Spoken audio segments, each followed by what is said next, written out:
કલાનગરી અને સંસ્કારી નગરી તરીકે ઓળખાતા વડોદરા શહેરમાં સંગીત અને કલાનો અનોખો માહોલ જોવા મળ્યો. સાજગંજ વિસ્તારમાં આવેલા ઐતિહાસિક કમાટીબાગના બેન્ડ સ્ટેન્ડ ખાતે સારથી ગ્રુપ દ્વારા છેલ્લા 11 વર્ષથી સંગીતની ભવ્ય પ્રવૃત્તિઓ ચલાવવામાં આવી રહી છે.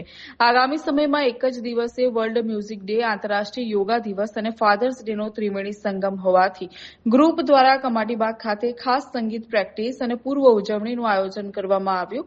મહારાજા સર સયાજીરાવ ગાયકવાડ કલાકારો અને સંગીત પ્રેમીઓ માટે આ એક અદ્ભુત અને ઓકોસ્ટિક જગ્યા ભેટમાં આવી છે. સારથી ગ્રુપ છેલ્લા 11 વર્ષથી અહીં આવતા પ્રવાસીઓ અને વડોદરાના નાગરિકોને અવિરતપણે સંગીત પીરસી રહ્યું છે. ફાધર્સ ડે નિમિત્તે ગ્રુપે પિતૃવંદનાના સુંદર ગીતો ગાઈને વાતાવરણને ભાવુક અને સંગીતમય બનાવ્યું હતું, જેનો લાભ મોટી સંખ્યામાં ઉમટેલા વડોદરાવાસીઓએ લીધો.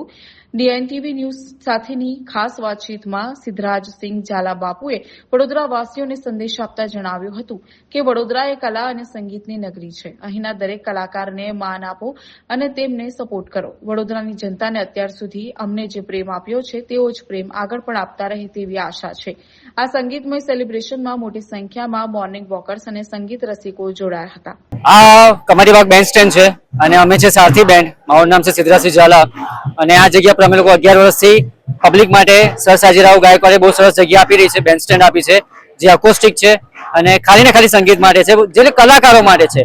સો અમે 11 વર્ષથી અહીંયા સંગીત પીરસી રહ્યા છે પબ્લિકને, વડોદરાની જનતાને, આવનારા પ્રવાસી વ્યક્તિઓને સંગીત પીરસીએ છીએ.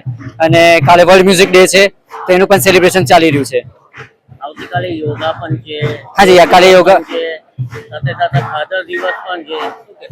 સો યોગા ડે છે એની માટે અમારી પાસે સ્પોર્ટ્સ પર્સન છે જેમને અનાઉન્સ કર્યું કે તમે એક્સરસાઇઝ કરો, યોગા કરો, તો કાલે એનું પણ છે.